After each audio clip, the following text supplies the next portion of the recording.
السلام عليكم ورحمة الله وبركاته أعزائي المشاهدين، أهلا بكم. طبعا مقطعنا لهذا اليوم يتحدث عن أشخاص يتناولون أشياء قد تؤدي إلى وفاتهم، ولكن ما حدث هو العكس. خلوكم معنا. طبعا هذا المقطع هو لشخص يمني يتناول الزجاج دون أن يلحق أي أذى بفمه أو بمعدته، مع أنه تأذى في يده ولكنه لن يتأذى داخليا. نشاهد المقطع. كل يا ولي كل وانت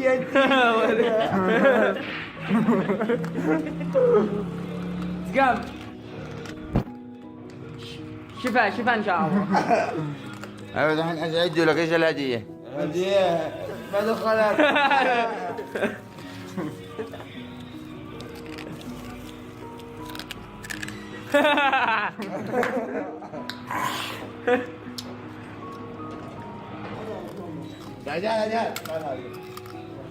تلو الاسقال يا تدلو الاسقال. شربنا مسقاوي سكوي سوي فرق ما شاء الله. ما شاء الله. يلا يدخلون بس عين ليه اللي يدخلون وين اين اين يدك طرح. طبعا مثل ما شاهدتم المقطع، هذا الشخص يقولوا عنه انه مدمن لاكل الزجاج. طبعا هذا المقطع الثاني هو الشخص يتناول العقارب السامة. طبعا هذا الشخص يقولوا انه حتى لو لدغته العقرب لم يصيبه اي ضرر. نشاهد الفيديو.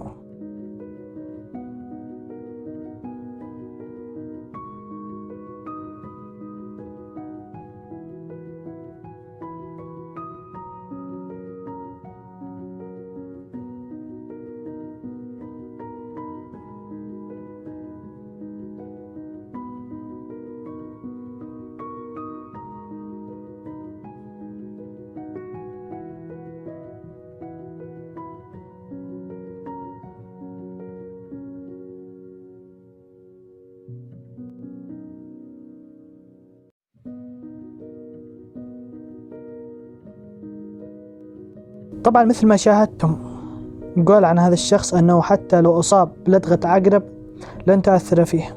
ننتقل إلى الفيديو الثالث. هذا الشخص يشتغل في مجال تزييت وتشحيم السيارات، ولكن الشحم والزيت ليس للسيارات فقط، بل أنه يتناوله هو أيضا. شاهدوا معنا.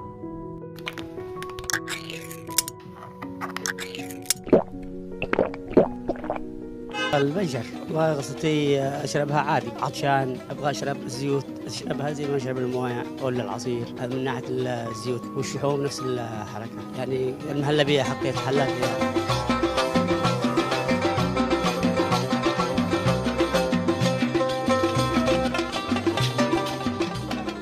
طعمه تمام ما شاء الله.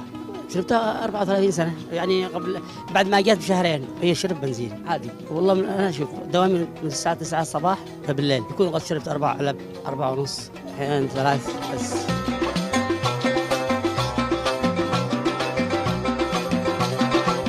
لا كشفوا عليه بس عشان يكشفوا عليه وطبيعي. حتى استغربوا في بريطانيين وامريكيين في جده استغربوا وجابوا معهم علبتين زيت اتش بي موبيل 1. بعدين يقولوا لي تفضل شربتها عادي. وبعدين قلت لهم معشي ما فيش الا هذه العلبتين ما فيش غيرها. قال لا. قام استغربوا قال ايش هذا علبتين هذا السياره هذا معشي يعني الشحم.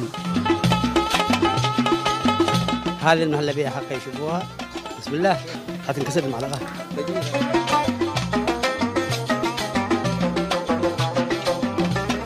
هذا يعتبر العلاج حقي، العلاج الاساسي. حتى الاطباء برضو كلموني ونصحوني، لكن لما كشفوا علي عاد قالوا لي زيتهم. ننتقل للفيديو الرابع. طبعا في معايا مقطع بسيط بس حبينا نلطف الجو شوي ولو سوء أدب فيه. طبعا عندما يقول لك تخسر مستقبلك، شاهد معانا وين المستقبل.